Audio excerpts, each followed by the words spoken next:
So Om Shanti, let us start. And this is the Murli of 28th February 2024. And the essence, sweet sons, prove to the Hindu inhabitants of India that the birth of Shiva brings about the birth of the Gita. The consequence of the birth of the Gita is the birth of Krishna.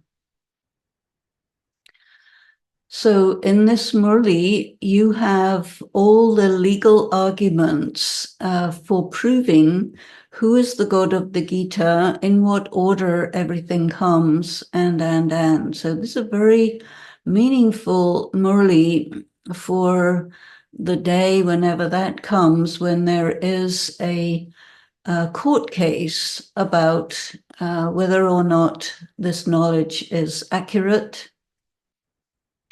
So here are the arguments. Question: what is the main foundation of the establishment of any religion? Answer: the establishment of a religion requires the power of purity. All religions are established by the power of purity. However, no founder of a religion speaks about the need to maintain purity, because at the time of establishment of the religion, it is the rule of Maya. That means it's the copper age. It is the time of sense perception, and reproduction can only be accomplished through impurity, sexuality. Only the Supreme Father can purify the impure.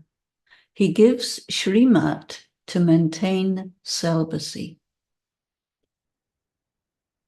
And the song is, take us away from this world of sin. Om Shanti. You sons have now understood the definition of the world of sin. And by contrast, what is the definition of the world of punya, which is also called the world of purity?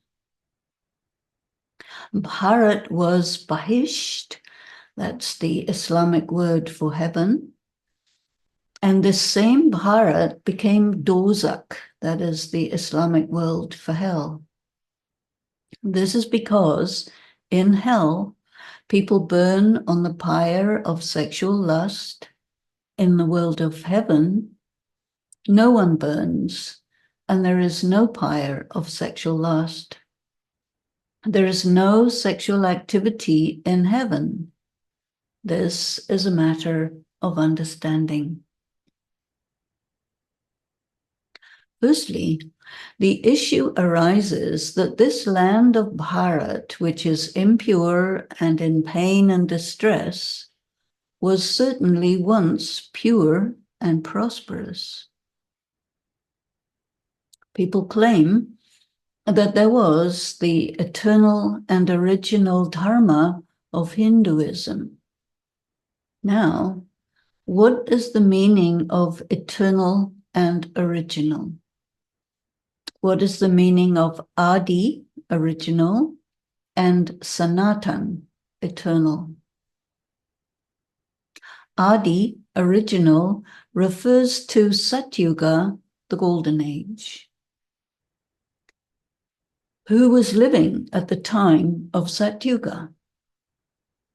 All Hindus know that it was the kingdom of Lakshmi and Narayan. They must have had parents such that they could become masters of the civilization of Satyuga. The establisher of the civilization of Satyug was the Supreme Father, the Supreme Soul. They were his children. However, at this time, they, that is the souls of Lakshmi Narayan, when it's the Iron Age, They do not consider themselves to be his children. If they would consider themselves as the children of the Supreme Soul, they would know him. So in the Golden Age, they do not consider themselves as the children of the Supreme Soul, and they do not know God. Only in the Confluence Age, in their last births, in which they become once again able to take birth as Lakshmi and Narayan. Now, the Hindu religion is not mentioned in the Gita. The Gita speaks of Bharat. The Hindu religious authorities are called the Hindu Mahasabha.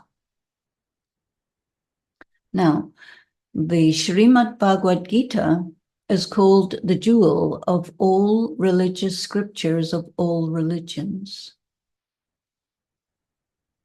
Hindus celebrate the birth of the Gita. They also celebrate the birth of Shiva. Now, it is essential to know when the birth of Shiva took place. And after that comes the birth of Krishna.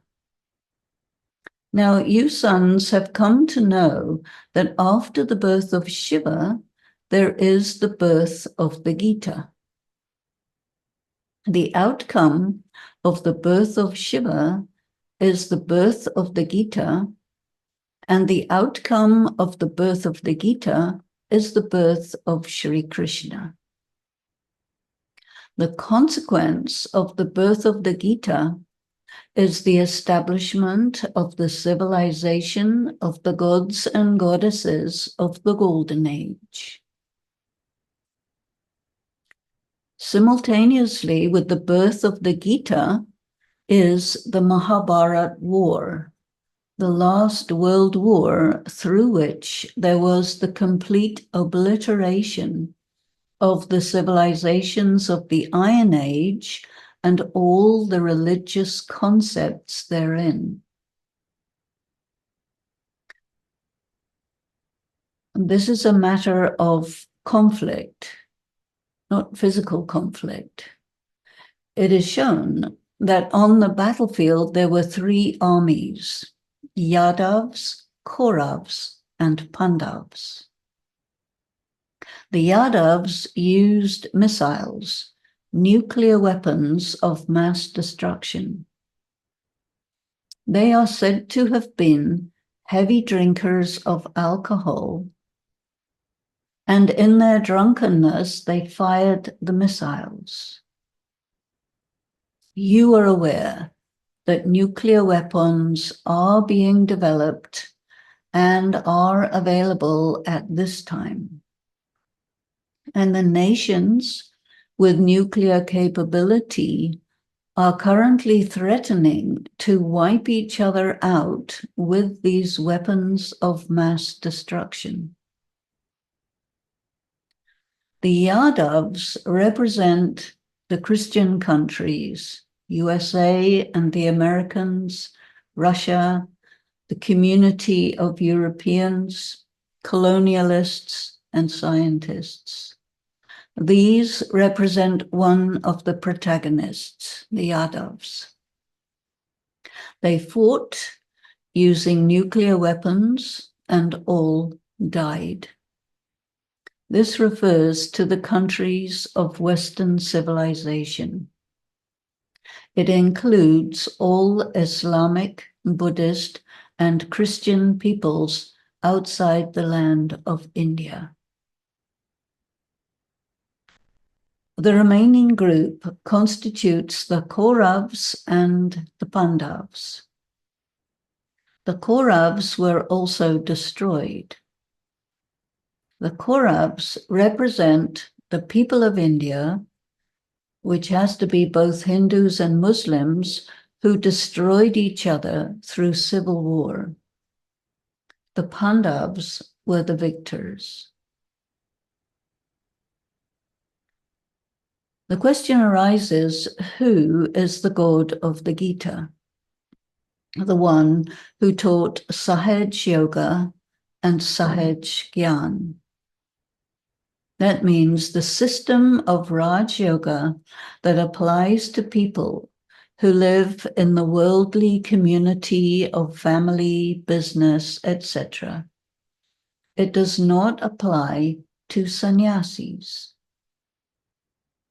The consequence of the study and practice of Sahaj Yoga and Sahaj Gyan is to claim the status of emperor of the whole world, having established the pure human social world.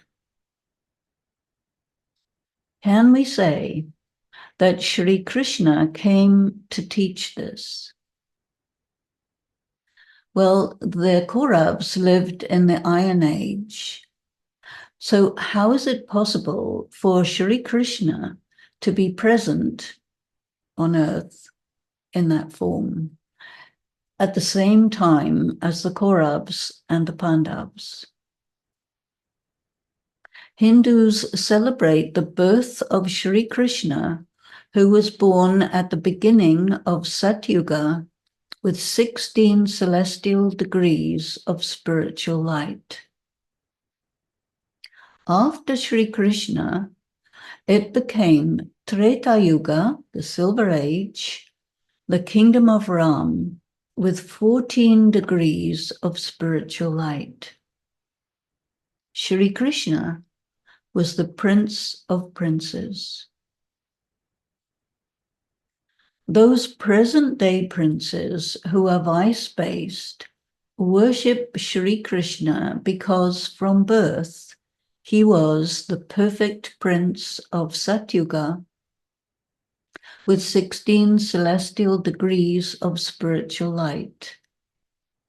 In comparison, they consider themselves to be impure and viceful.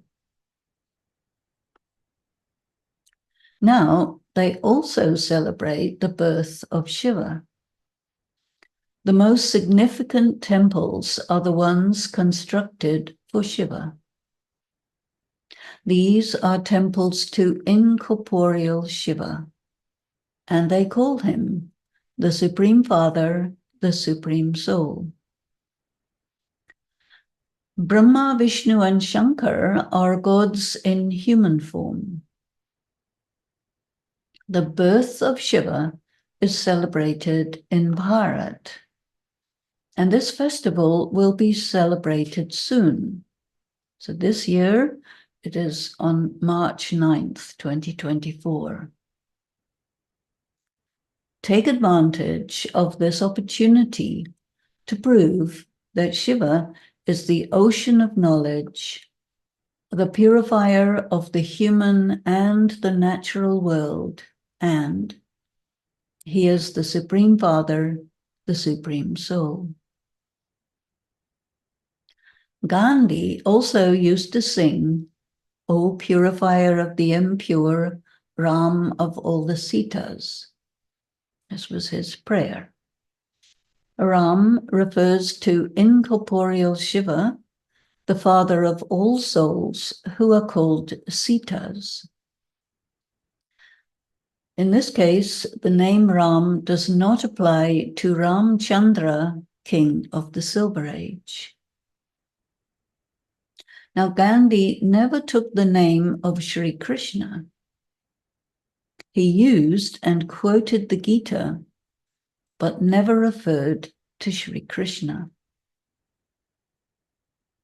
The question arises, did the birth of Shiva lead to the birth of the Gita, or did the birth of Krishna lead to the birth of the Gita? It would be said that the birth of Krishna occurred in Satyuga. No one knows when the birth of Shiva occurred. Shiva is the incorporeal Supreme Father, the Supreme Soul, and he had created the new social world during the time of the confluence between the Iron Age and the Golden Age. Satyug, the Golden Age, was when Sri Krishna ruled. Therefore, it follows that Shiv Jayanti, the birth of Shiva, must precede the Golden Age. You sons of mine, who are the highest and most competent of the Brahmin clan, are present on service. So you must keep these arguments in your intelligence, because you are responsible for proving to the inhabitants of Bharat that the birth of Shiva gives rise to the birth of the Gita. Then, as a consequence of the Gita, the birth of Sri Krishna takes place. Sri Krishna is the ruler of the pure world. It is a kingdom. Sri Krishna took birth there. It is not therefore possible for the Gita to have been spoken, nor for the great and last world war to have taken place in Satyuga. These historical events must have occurred during the confluence age between the Iron and the Golden Ages. You sons are responsible for representing these arguments accurately and effectively, that is, in a court of law. And Baba had predicted long ago that this will take place sooner or later. The courts, the royal courts of the Pandavas and of the Kauravas, are famous. The father of the Pandavas is shown to be Sri Krishna, that is Pandavpati, and that means he's their father, not biologically, but father in the sense of he is their backbone, their advisor, and their support. Hindu religious authorities believe that Sahaj Gyan and Sahaj Raj Yoga were taught by Sri Krishna. In fact, the Gita was not about a war at all. Victory was attained by the Pandavas, who had clarified that the speaker of the Gita was the Supreme Father, the Supreme Soul. The great debate was between the Hindu religious authorities, symbolized by the Kauravas, and the Pandavas.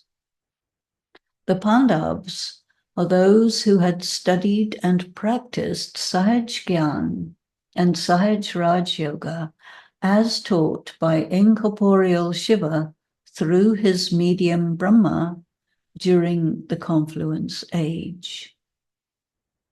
These ones became the rulers of the dynasty of the sun and the dynasty of the moon during Satyuga and Treta Yuga. The Hindu Mahasabha, the Hindu religious authorities, are your primary target. Together with them, you must focus on clarifying this information to the political authorities, the upper and the lower houses of parliament, etc. But the Hindu religious authorities are your main focus. The three armies are brothers, Yadavs, Kauravas, and Pandavas. They were present during the confluence age. At this time, the civilization of Satyug is under construction. The preparations for the birth of Sri Krishna are also underway. The Gita was certainly spoken during the confluence age. Now, who can we say must come at the confluence age. It is not possible for it to be Shri Krishna. Right? He comes at the golden age. Could there have been some problem that caused him to leave the pure society of the golden age and come to the impure world? Anyway, Shri Krishna is not here. You know that the soul of Shri Krishna is now here in his 84th birth.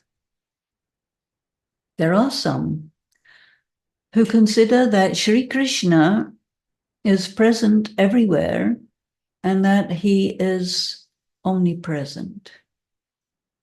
The devotees of Shri Krishna will declare that Shri Krishna is all things, present in every particle, that he has taken the form of all things. On the other hand, the devotees of Radhe will declare that everything is Radhe, I am Radhe, you are Radhe. There are many concepts and ideologies. Some claim that God is omnipresent. Some say Krishna is omnipresent. Some say Radha is omnipresent. Now, the Father is speaking to you.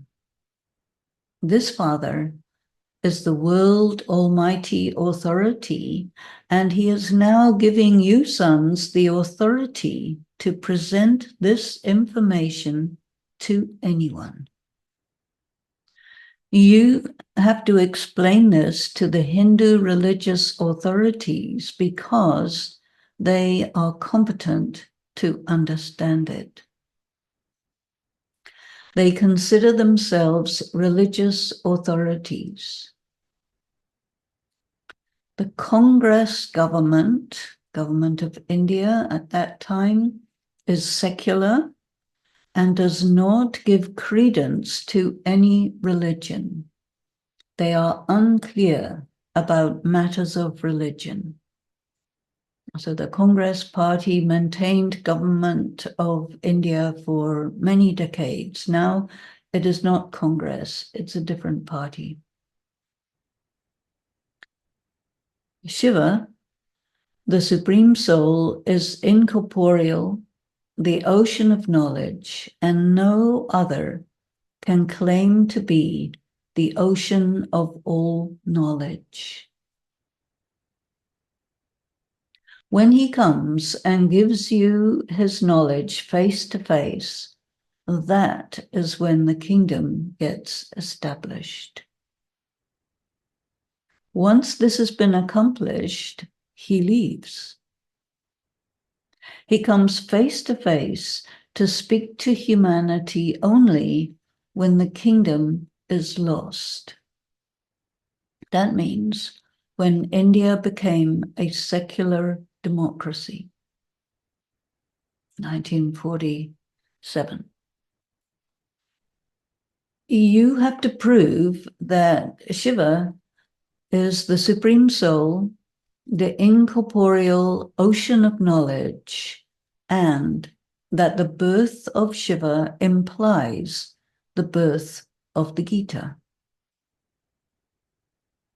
He begins to speak as soon as he incarnates, and his words are the words of the Gita. You can create a production of this so that the matter of Shri Krishna being the God of the Gita is removed from people's minds. Incorporeal Shiva, the Supreme Soul, is called the purifier of the impure. Whatever scriptures were created were all authored by human beings according to their own ideas. There is no scripture of the words and concepts given by God. So the Gita that you can find is made by the people in about 1500 years ago. The Shankaracharya sannyas community wrote down the Gita according to their own ideas. And this is what Baba calls the falsification of the Gita. The Father says, I have come face to face with you to transform you, my sons, from beggars into princes. Once this has been accomplished, I leave. I am the only one who can sit and tell you this knowledge face to face. Those religious people may well sit and tell you the knowledge of that written Gita. However, in that there is no question of God having sat and told it to them face to face. They declare that the God of the Gita was speaking face to face and that he created heaven, then left. So not face to face with those who wrote that written Gita, but face to face with the Pandavas. Are they saying that anyone who listens to that Gita being read out can turn into a dweller of heaven? At the time of death, someone will recite the Gita to the dying person. They do not read from any other scripture. They believe that heaven was established through the Gita. Therefore, they recite the Gita to the dying. This implies that there should be just one Gita, one word of God. The other religions emerged later. And no one will claim that by listening to readings of those scriptures that you would become a dweller of heaven. Then they go and drink the water of the Ganges for purification. They do not drink the water of the river Jamuna. They give importance to the water of the Ganges. Many Vaishnavites go to the Ganges and take away pitchers of its water. They then put a few drops into their drinking water, thinking that it will heal all their illnesses. In fact, this is symbolic of the stream of the nectar of knowledge by which all sorrows are removed for your next 21 births. By bathing in the waters of the Ganges of knowledge, people will become the dwellers of heaven. This implies that certainly the Ganges of knowledge must have emerged at the end of the cycle of time. Those rivers of water remain for all time. No one can become a deity by drinking that river water. Here, when someone understands even a little of this knowledge, they can claim the right to dwell in heaven. These Brahmins, BKs, are the Ganges of knowledge who have emerged from Shiva, the ocean of knowledge. The ocean of knowledge, the giver of the knowledge of the Gita, is the one Shiva and not Sri Krishna. In Satyuga, where Sri Krishna lives, there are no impure people such that they would need this information. God, incorporeal God Shiva, is sitting here explaining all these things to you. And he says, "Hey Arjuna," or "Hey Sanjay." So Arjuna, this is the one in whose chariot he was sitting. So this is Brahma Baba.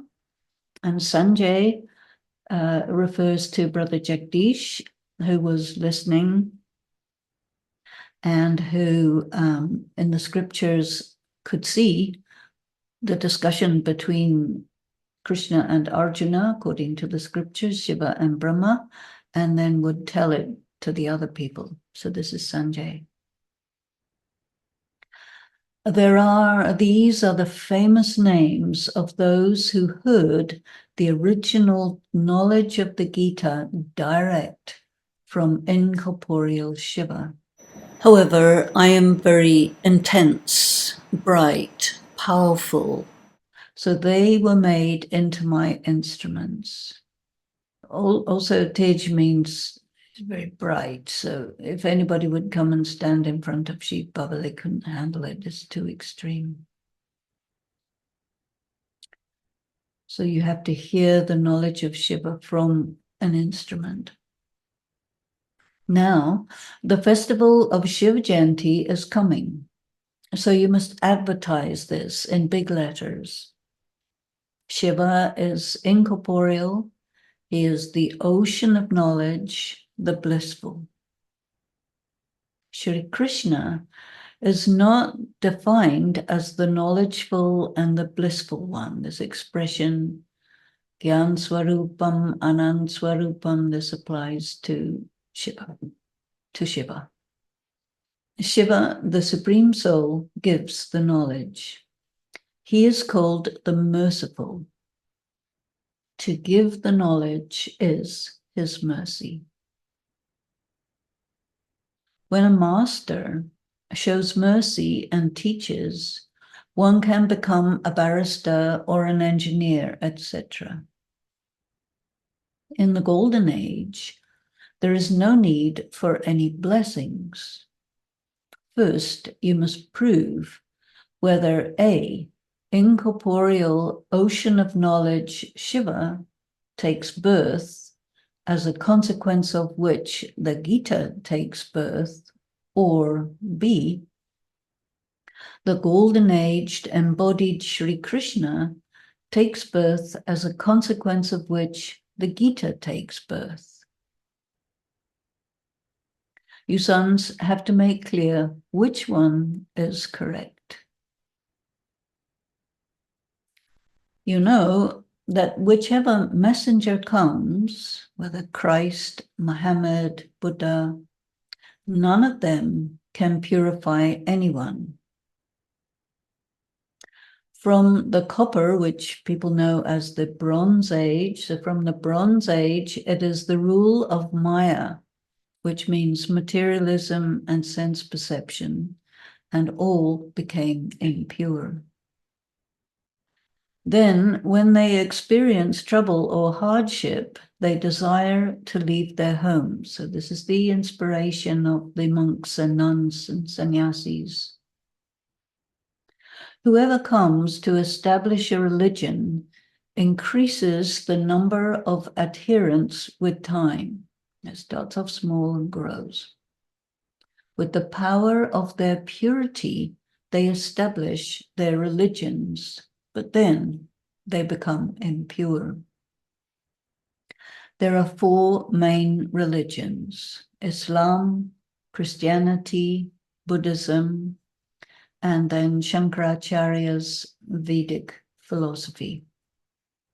So if you look at the section of the Kalpa tree of the Copper Age in the original picture, you will see these four religions, that is first Islam and Christianity on one side, and on the other side, Buddha and Shankaracharya.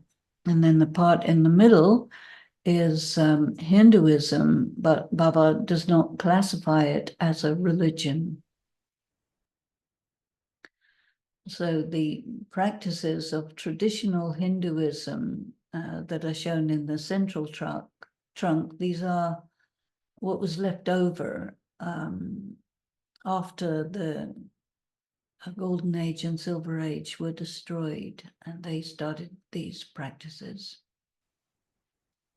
Branches and sub-branches emerge over time. When you have proved that the birth of Shiva is followed by the birth of the Gita, then all other scriptures will be rendered obsolete, and in particular the Vedas, because they will be exposed as man-made. It doesn't come from God. It doesn't come from the ancestors. It doesn't come from ancient time immemorial. It comes from the 5th century. So in fact, the scripture of Bharat is one. The most beloved father explains all this so simply. His mat, so mata, Shri Mat, means concepts, information, and ideology. So this is the most pure of all. Pure in the sense of real, authentic, correct, true. There's not really directions or orders, it's concepts. Now, you must prove whether the birth of the incorporeal ocean of knowledge leads to the birth of the Gita, or whether it is the golden aged physical Sri Krishna that leads to the birth of the Gita. You must call people for a great conference about this.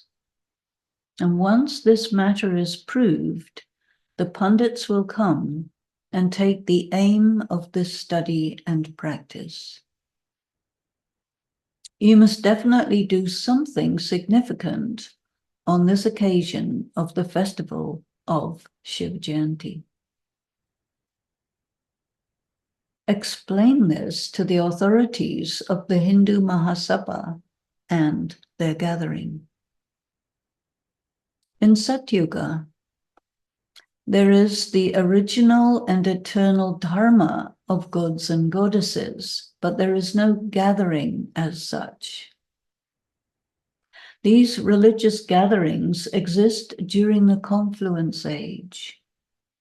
Now, the first thing to prove is that the original and eternal gathering is the Brahmins of the confluence age, the Pandavas. That's us, the BKs.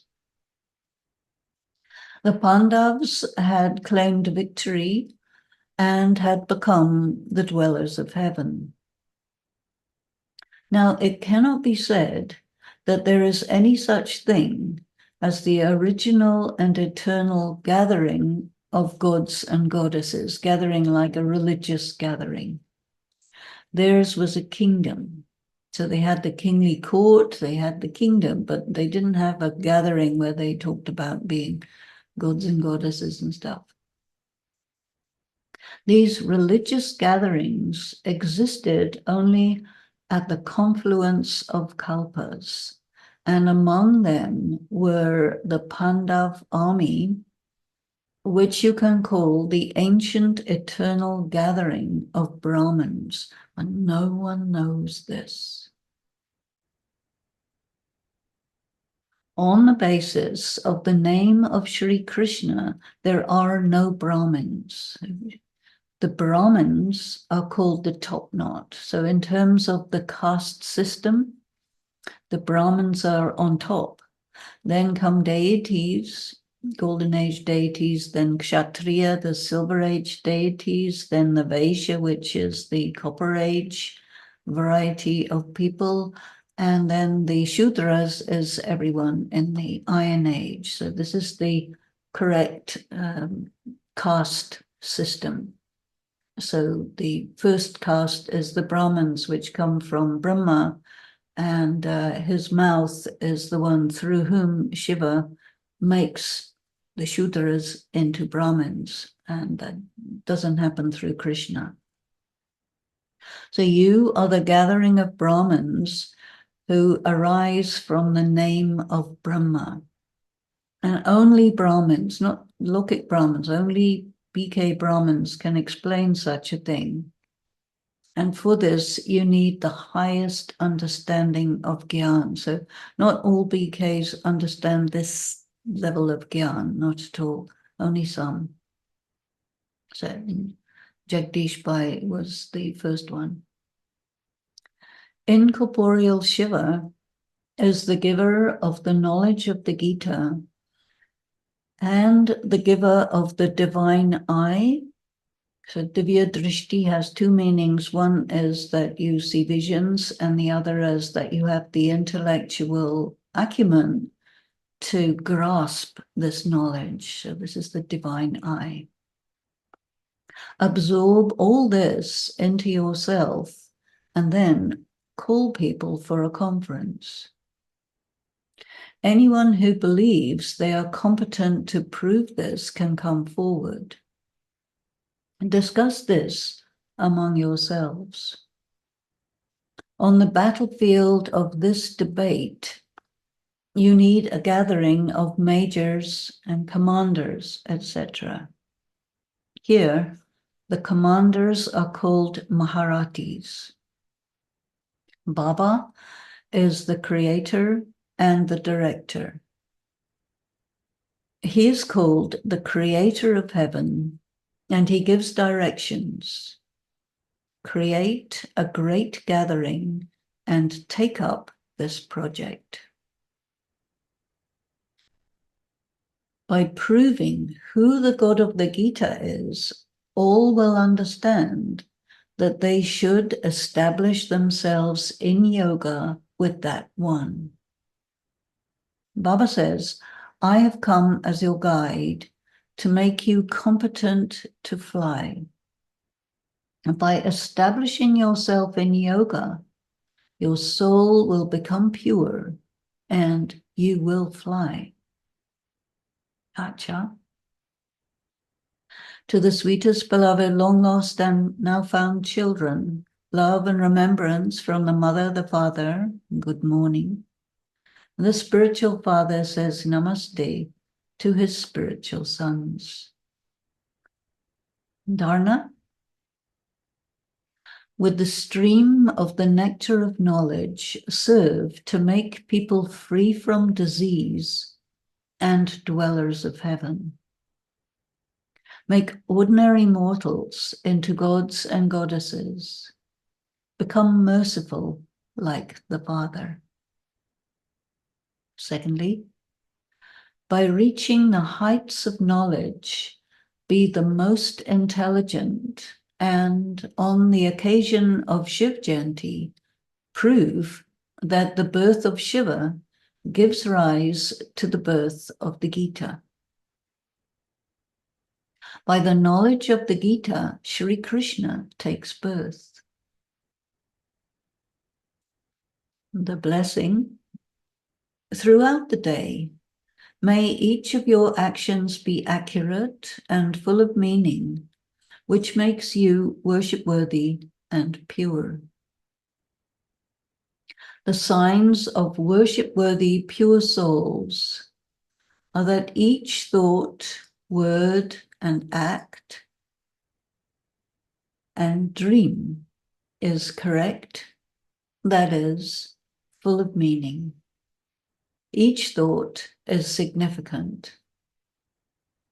No words or actions would be regrettable.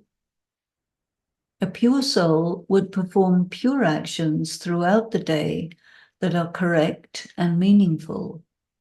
Therefore, all actions of the day are worthy of worship. From the time of awakening until the time of retiring, all those many actions are worthy of being contemplated. And the slogan, if you want to be one of the dynasty of the sun, then always maintain the state of victory and equanimity. Om Shanti. So let me invite Sister Rose to come on screen. Sister Denise, in today's Murli, um, the question that came to my mind is in relation to the celebration of Shiv Jayanti, how do we go about celebrating that in a predominantly Christian um, country like ours? Well, this is a very interesting question. And I think that if you're thinking about the entire double foreigner family, as I knew, you have people who are Buddhists, people who are Muslims, people who are Jews, people who are Christians, and then various sort of subsections of those. And I think that, like in Christianity, you have this expression, in the beginning was the Word, and the Word was with God, and the Word was God, which I think is quite a good a sentence, a biblical sentence to take it up. And then you have this picture in the Vatican in Rome, painted by what's his name, Michelangelo, of God in the form of an elderly man with a beard up in the sky. And he has his index finger pointing and touching the index finger of Adam. And this is the picture of the creation. And that's very interesting because the index finger represents the intellect. So if you have the intellect of God coming to touch the intellect of the first man, that means there was an education involved. And then you can also talk about how the Gita is actually the foundation not only of the religions of India, but all the other religions as well. Because there is a case for saying that all of these religious founders either came from India or spent a lot of time studying over there. And so, for example, there are many stories about Jesus that he had gone to study in India, and that at his birth, he was visited by the kings from the east. And so east of Bethlehem is India, Pakistan.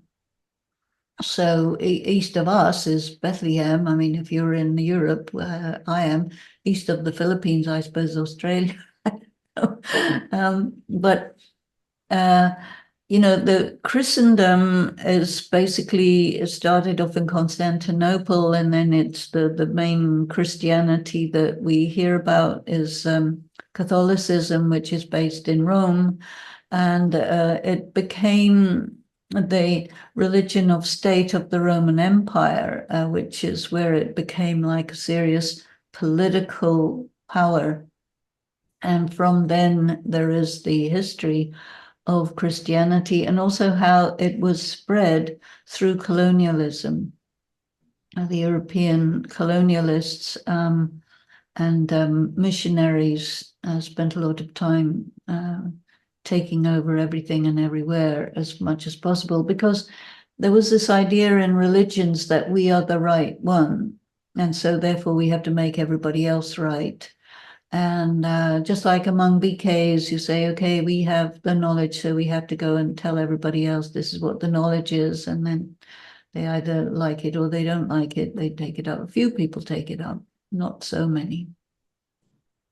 So the idea in BKs of celebrating a festival at all is to have an opportunity to speak about this knowledge in the context of that festival.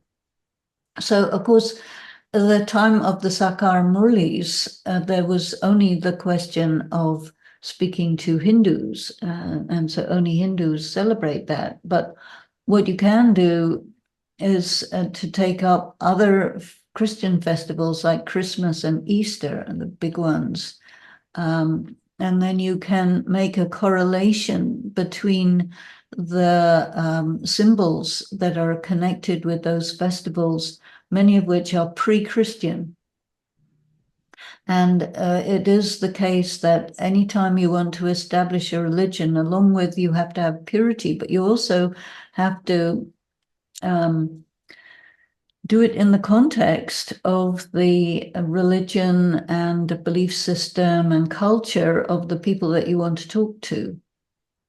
So if you are talking in a Christian culture, then there's no use talking about Shivratri because there's nothing to do with them. But if you talk about Christmas, which is the birth of Christ, it's not actually the birth of Christ, it's the birth of Jesus. And then you have to make a clarification about the arrival of Christ into the body of Jesus, which to my mind seems to be the time of the baptism. And so when John the Baptist baptized Jesus, and there was this event of this dove flying down from the sky, and the dove is symbolic of a soul. So that is the time when the Christ soul arrived into the body of Jesus. And it was from that time that he did his ministry, which was for 3 years only until he was crucified. And that's then Easter. And in the story of Easter, you have this statement in which is maintained, nobody deleted that statement, that, "Oh Lord, why hast thou forsaken me?" And so from our angle of information, which Baba talks about a lot, the soul of Christ could not be crucified in the sense of have any pain, but the soul of Jesus, yes. And so the soul of Christ came out, and Jesus said, "What is this? Why did you leave me to be crucified?" And so that was a very terrible moment for him, but he managed it. And then you have the resurrection, where you see what we would call the Avyakt form of Jesus. So Jesus, the subtle body of Jesus, the spirit of the Christ coming together. And then you see these the disciples with these big flames on their heads. And that's exactly about yoga. So when BKs have seriously good yoga, then anyone who can see these things, clairvoyance and all, see a huge flame on top of our heads. And this is the sign of being connected with God. So you can only really, as Baba said in the Murli today, you can only really talk to about these things to religious authorities, because the other people don't have a clue about the religion hardly. They really don't. But religious scholars, they know stuff. And so if you know stuff and they know stuff, then you are in a position to present it such that they can see the connection. But you have to be very knowledgeable about their stuff and about your stuff. And this is why I think people said, there is this word parakashta, which came in the Murli. You have to have the parakashta of knowledge. And that parakashta means you have to be really, really, really knowledgeable about the Gyan. Not just 7-day course level, but, Dadi level. And so there's not so many who really know it that well. But I found this Murli very, very interesting because, I've been following the International Court of Justice on the legalities of international law. And, these are the highest, most educated lawyers in the world, I think, sitting there presenting references to different treaties, the humanitarian law, all the various different laws regarding war, regarding rights, human rights, rights of the child, rights of women. All of these laws, are long and complicated, and these guys know them all.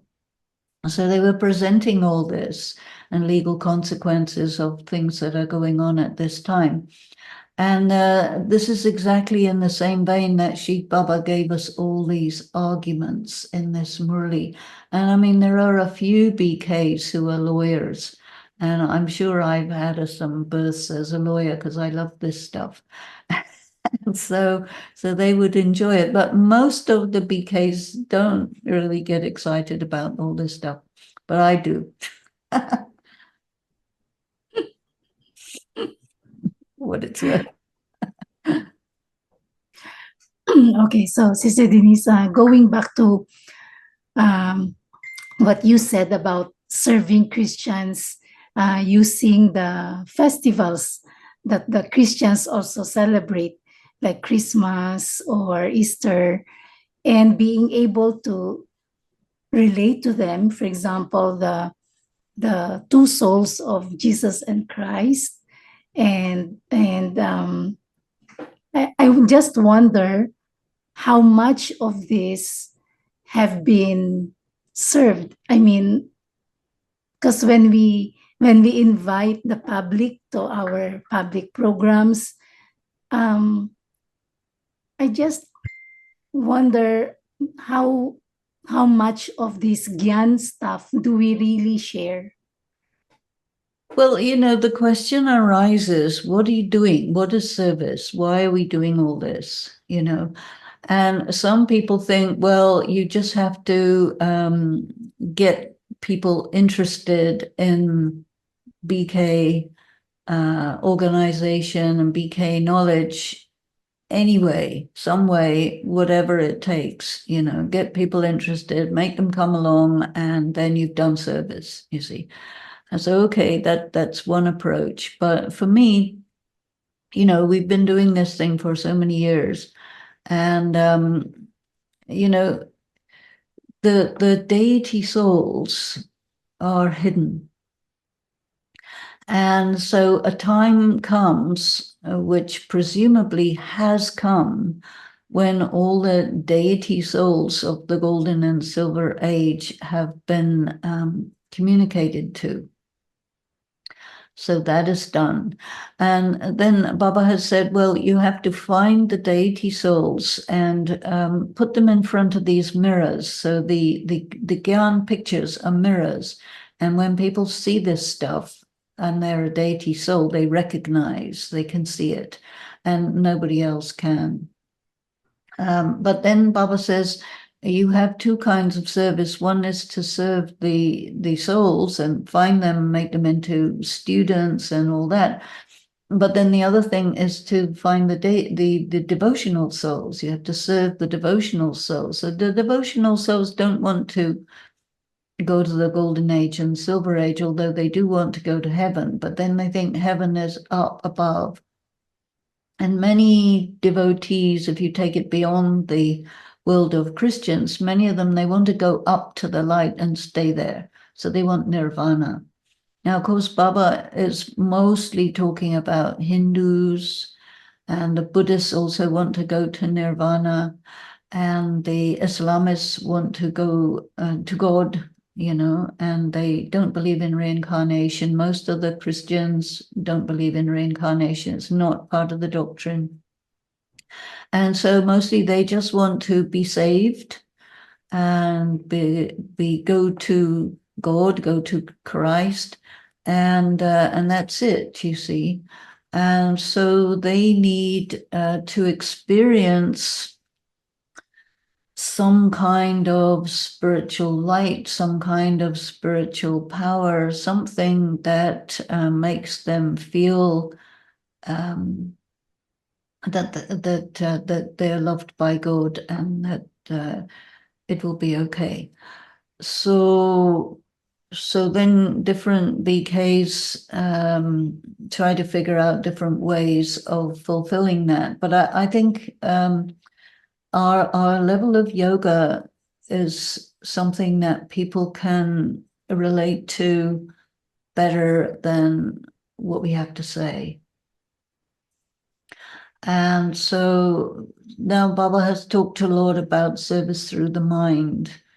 And different people have different ideas about what that is, and different people make different experiments, try this, try that, power of silence, all these many things. So lots of BKs are engaged in that. And I think that, when there are a good number of good yogis meditating for a good amount of time, it does a very big piece of work. And that, a time will come when it's not possible to go out doing programs and things because the infrastructure is beginning to break down. The climate change has an effect. The economic difficulties, wars, all of these things get in the way of us doing those things that we used to do when everything was easy. So I do feel that more and more service will become more and more something very subtle like that. And I mean, what we try to do in our arrangements here is to strengthen the BKs. I mean, that's my interest really, because, it is a pyramidal gathering. And what Baba wants is, I mean, we have to serve the souls of the world, definitely, but we also have to serve the family. And, someone like myself received a great deal of sustenance from daddies, from Bap Dada and all this. And that is not so available now, but through different means to sustain the Brahmins is, I think, a very worthwhile kind of service. So I'll give attention on that. And greatly appreciated, Sister Denise. Thank you. We do receive a lot of feedbacks and comments saying how much they take benefit from the many sustenance in whatever form that you are giving through classes, through the Murli notes, especially. And as I was listening to your explanation just now, many points from the previous Murli notes were coming through my mind. Okay. And may I read them? In the Murli note of February 15, the religious type of BKs live according to the story of Ramayana, while the spiritual type of BKs live according to the story of Mahabharata. Yes, well, that's a complicated one. In India, there is a belief among some Hindus that you should not read the Mahabharata because it's all about destruction and that would be bad, And so they give a lot more attention to the Ramayana because, I don't know, maybe it's more romantic or something. It's not about war, although it is about war. But, this is the thing. There are large numbers of people who come into Gyan who are approaching this from the angle of being religious people. And that, I think, is a majority. And but yet there are also quite a few who are non-religious BKs. And so I make a distinction between the religious ones and the non-religious ones. Now, the religious ones are very moral, and they like values, for example. And they tend to kind of merge the way a religious person thinks about religion, and they think about Gyan in that way, and they don't really find Gyan as the opposite of religion. They find there's a contiguousness about it. Whereas for me, I really see that, Baba is here to take down religion because religion is based on faulty logic, on blind faith, on guilt tripping people and focusing on how sinful they are and how they have to, feel bad about themselves and stuff like that, which is not useful. It doesn't really get you your freedom. It keeps you under domination of some higher someone. Whereas, to me, Gyan is about mukti and jivan mukti, freedom in life. This word swaraj, which is always translated as self-sovereignty, actually it means independence. And in amongst the religious BKs, if you start saying I'm an independent BK, they hate that because they don't want people to be independent. And this is all because of basically it's like cultural. The world of India went from being feudal to sort of democratic, and it doesn't go very well, feudal to democratic. And so the mindset is different. And if you are a person who is interested in spirituality from the angle of rights and freedoms and a lot of the philosophical things, you'll find them in the Gita. You won't find it in the Ramayana, you see. And then you see the Ramayana is all about public opinion, and that how people who listen to the voice of public opinion fail. And that if you want to be a serious king, you have to be free from public opinion, because you are not driven by public opinion, you're driven by your conscience. And you are answerable to God, not every Tom, Dick, and Harry down the road. So it's like a very different mentality. So you have to understand yourself and who you are and what you are and say, okay, this is me. If you don't like it, that's nothing I can do about that. You see. Thank you for that clarification, Denise. Question from Zoom. This is referring to the Sakar Murli of the 26th. We have, so Baba said in the Murli, we have such negative thoughts. When we see someone, we have the thought, I want to do this. There is no sin in that, is there? And the Father says, no. Sin is committed when you perform those acts with your physical organs. Can Sister Denise elaborate on this? Yeah, I mean, that's absolutely right. But your problem is that your mind is tied. So you're not doing any sins, but you're still in bondage to sense perception. And so it's up to you, what you want to accomplish. And so if your yoga is not so good, your mind will carry on doing things even if you don't follow through and do them in terms of acting out. And when your yoga is very solid and strong, you are able to become, that sort of mental pull no longer is there. That's the sign that you have yoga. And so for me, I would go for that. But you see, that's a very high level of the practice of Raj Yoga. And because we've got lots and lots of people who are in all different levels, if you tell somebody that is also sin, very many of the things Baba says is to enable people to feel that they've got a chance and they keep going, And then those who have been doing this much more time and they have their own bar, at which point they say, no, I have to be above this level.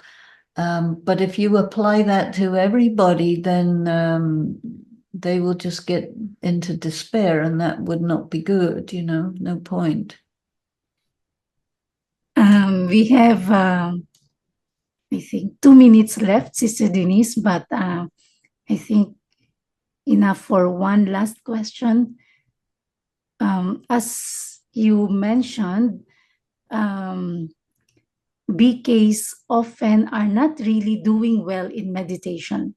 I also get this. So, what are the mistakes and what to do better?